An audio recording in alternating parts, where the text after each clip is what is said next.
Good morning from a crisp autumn morning in Hanover, New Hampshire, the United States. This is your host, Sarwar Kashmeri, and I'd like to welcome my audience from around the world to another edition of Polaris-Live. My guest today is the well-known economist, Mr. George Magnus. George Magnus is a private economist and commentator and research associate at the China Center, Oxford University, and at the School of Oriental and African Studies in London. He was for 21 years the chief economist and then senior economic advisor at UBS Investment Bank, served for a few years as the chair of the investment committee of the UK Pension and Assurance Fund. George previously worked at S.G. Warburg and also at the Bank of America in London and San Francisco. Mr. Magnus writes and is cited regularly in the world's most influential magazines and media, including the Financial Times, the Daily Telegraph, Bloomberg, South China Morning Post.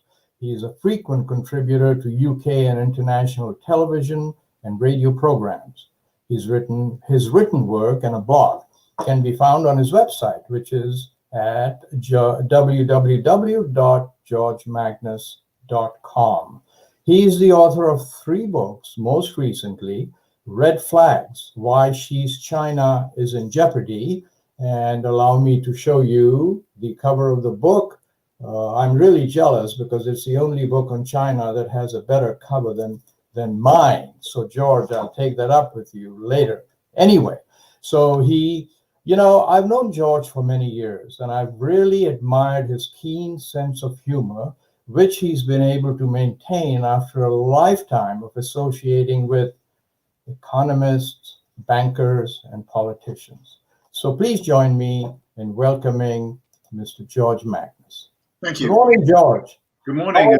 How are things in London? Not so bad. I'm not in London actually, but I must say my sense of humor during the pandemic has been tested, shall we say. Oh, I'm sure all of us are in the same boat. Well, not to worry, we are told with some profound authority that is about to disappear, but we shall get into that. So let me, this is wonderful. I don't know how you arranged this conversation between us during the week of the 5th plenum in China, which is where the Central Committee of the Chinese Communist Party gathers in the most influential annual meeting in Beijing to map out the immediate future, lay out, update the 5-year plans. And what struck me, George, is that here we are in the West, kind of gloom and doom with second waves, third waves, or continued first waves of the pandemic with the economy suffering. And here's China seemingly out of the pandemic. Their market cap all of a sudden is 4 trillion or some such number. They're floating bonds, which Western investors are keen to buy. Are you thinking of this as they are, and as a lot of the financial press is, which is all good there? They've come out of pandemic and are zooming ahead, 5% growth last quarter, and that we're in the doldrums. How are you seeing this? Yeah, well, I think like a lot of things, there are different ways of interpreting what we kind of see going on the surface. So, on the one level, there is I would say, a triumphalism about the Communist Party in China at the moment, which is kind of understandable in a way. I'm not saying they're going about their business in a particularly constructive way from our point of view, but they certainly feel that they have succeeded in suppressing the pandemic. There are a few cases. I'm sorry about that. There are a few cases that crop up randomly in different places. Most notably at the moment in Xinjiang province, in the capital Kashgar. But the relatively successful suppression of the pandemic has allowed the economy to bounce back quite firmly. Yeah, there are aspects of that we can get into, not all of which should be looked at through the same sort of lens. But the economy has certainly come back. People have less fear about congregating in large numbers and in crowds, obviously, which is obviously a key for hospitality and leisure and, transportation and all of these other service industries. Sure. So there is this triumphalism there, which is basically a mirror image of our sense of defeatism. Now, I happen to think that both of these senses are somewhat exaggerated. So the Chinese do not need to feel as triumphalist as they do, and we do not need to shouldn't feel as defeatist as we certainly do at the moment. But that is the snapshot of where we are here in the sort of fall of 2020. So let me ask this this very, if I may say, sensitive question. I mean, there are those, some of them, I do, who question the numbers and the statistics we get out of China. Right? They say that, hey, this is not all fair game because, the stuff that comes out of it there is not the same that comes out of from London and New York and so on. I mean, where are you on that? I mean, I mean, are you totally on one side or the other, in between? How do you read it? I think you know more about China than most people I've met. I'm not sure about that, but I think it's my view hasn't changed on this for quite a long time. I mean, China produces reams and reams of statistics. The kind of the lower level, shall we say, the sort of bottom up kind of data on automobile sales or the property market or wind turbines and goodness knows what. These numbers are perfectly fine. That's a counting exercise, which has never been really a problem if you look at those sorts of data. The problem really is in the top-down data, particularly GDP data, where the official numbers basically lack any sense of volatility or variability. It's almost like the numbers are manicured to produce a very kind of smooth. Gentle kind of trajectory. And of course, life isn't really like that. And we know that economic life in China has been much more volatile than the numbers suggest. And I think the problem is that GDP does not mean the same in China as it does in most other countries. What do you mean? Well, for us, for example, GDP is the outcome of a number of different, decisions that households, corporations, state and local governments, regional authorities, central government make to spend, borrow, save. I mean, our economic decisions basically are added up at the end of the day or at the end of the quarter to produce an estimate of GDP. China does it rather differently. They start off with a target for GDP. And then if it doesn't look like that target is going to be met, then local governments, local and provincial governments, which are the agents of delivering that target, are basically told to crank up economic activity, investment, infrastructure, and so on, so that the target is going to be met. So we have to be a little bit kind of careful. So for us, GDP is an output. For them, it's an input. So just a quick follow-up on that. I'm sure if we could hear from some of our viewers, they would ask this, is so when the numbers flow up after the directive is given to the state, to the provinces and local authorities, the numbers flow up, which obviously look a little bit rosier, I would assume. Are they audited? I mean, does the center go back and say, hey, listen, what's happening here? For a long time, that wasn't really the case, even though people knew, analysts knew that the official data on GDP did not always add up to what the provinces basically bottom up contributed. But I would say within the last 2 or 3 years, there has been the beginning, shall we say, of a kind of a correction to some of the numbers that have come up from provinces where there have been revisions, in fact. And it should be said, of course, this year, because of the pandemic, the growth target was abandoned altogether because there was no point in pursuing, something that was pie in the sky. So it'll be interesting to see if the 5-year plan, which is now being put together from 2021 to 2025, Right. whether there's any reversion to target setting. I mean, ideally, they should abandon it altogether and just never go back. But Exactly. we'll see what happens. Yeah. Not clear yet. So can you hazard a guess as to what number should one use to discount the GDP? I mean, would you say it's within 5% of what it should be, or 10%? So if you're sitting in the West comparing apples and apples, do you yourself use a number to arrive at what might be? Yeah, I mean, it's basically of academic importance at this juncture, and only really to try to understand what China's potential in the future might look like. Because obviously the official numbers that China publishes are used by everybody, including the IMF and World Bank, and so on and so forth. So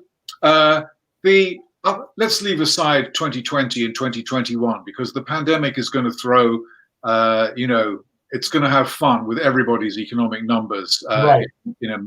Obviously an overtly negative way this year and positive in 2021. But Right. up until the pandemic, China's growth was basically being recorded as being something a little bit in excess of 6%. And I think that the more likely kind of reflection of how fast or where growth basically stood was probably somewhere between 4.5 and 5 would be my judgment. Okay. So we're getting a little bit of distortion on the internet from your side, but that's okay. You look as handsome as ever, but I just wanted to mention that. So I'm going to tangent a little bit. The talk in America has been in this administration, and I'm not sure, George, whether it'll be different in the next administration, that we have to get tough on China, we have to stop their growth, we have to decouple, we have to, decouple is the biggest thing that I can think of to take you to my next point. And my next point is China is today the largest market in the world for aviation, for automobiles, for luxury goods, for cell phones.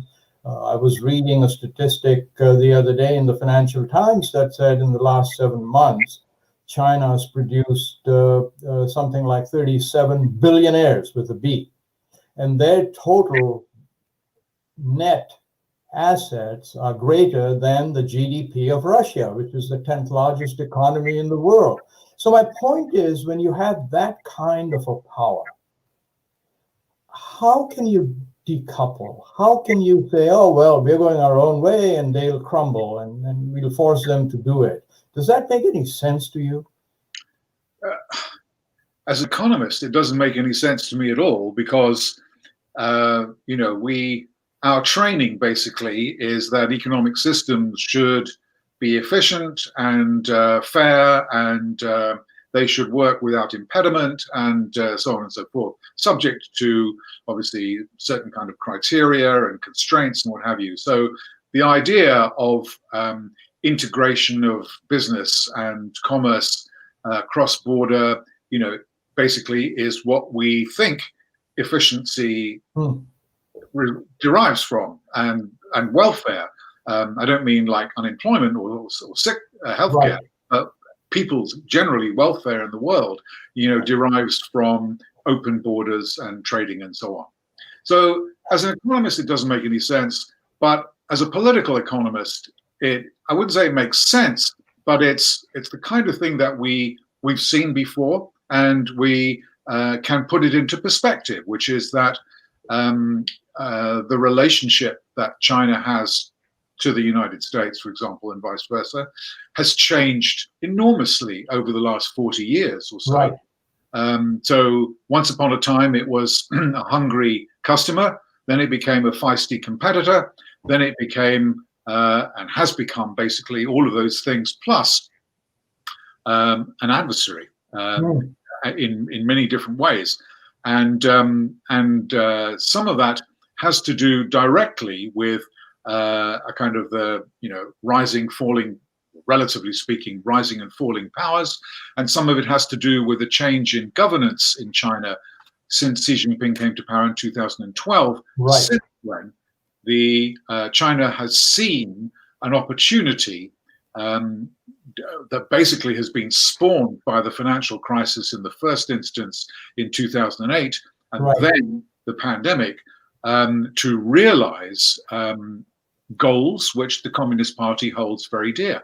Ultimately, right, it is to prevail. I mean, and that's why I think decoupling, as I said, maybe making sense of it is perhaps the wrong way of putting it, but it fits into the way in which things seem to be evolving. The question is it total decoupling, or is it just drawing new rules in terms of the nature of engagement? Sure, and does it in fact extract equal amounts of blood on both sides, and therefore is it really worth doing? I want to get along the same lines. I want to ask, allies of the United States, like Canada, for example, find themselves in a very difficult position, I think, right? Because they're trying to maneuver between these two giants.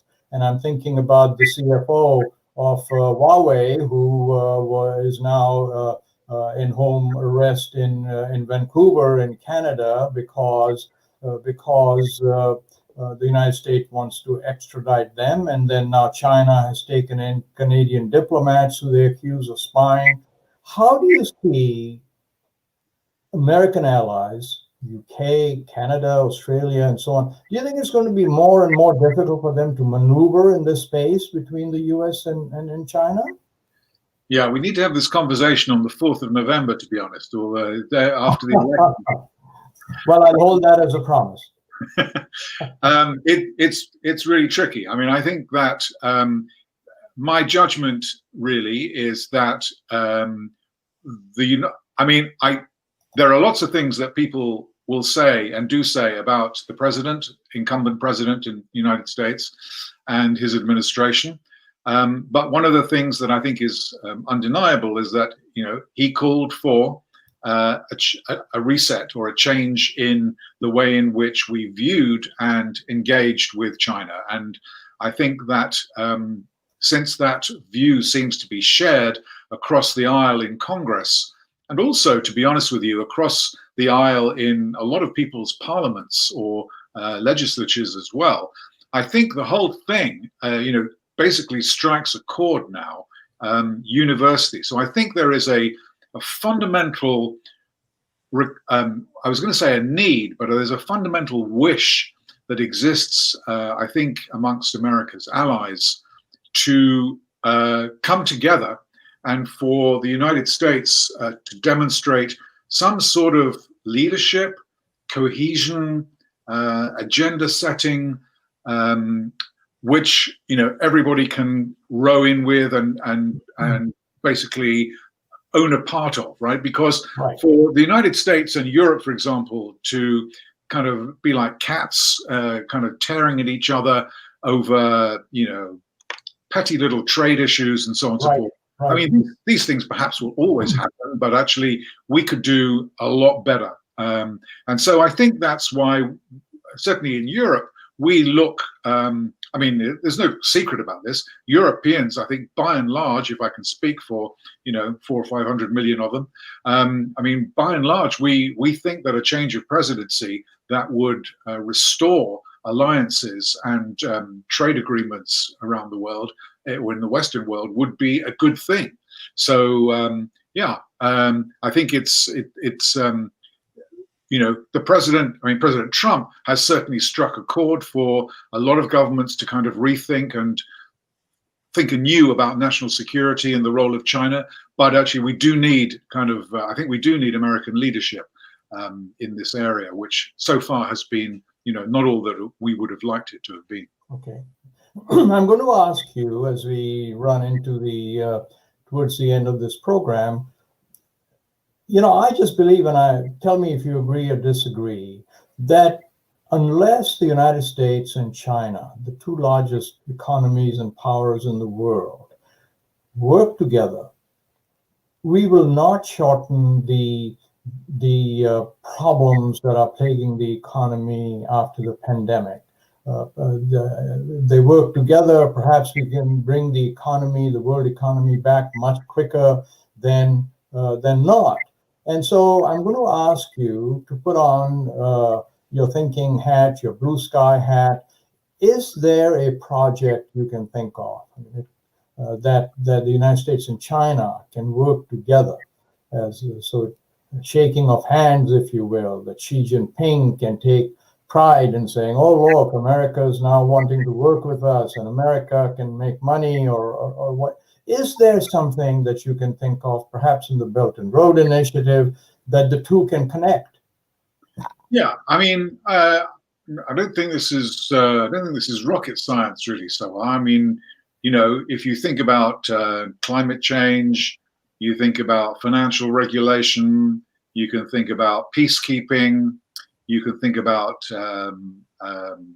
biosecurity, health security, food, poverty reduction. I mean, there are a lot of things that I think it is possible for American and Chinese, or Western and Chinese interests to align around, and for there to be some kind of dialogue infrastructure, Right.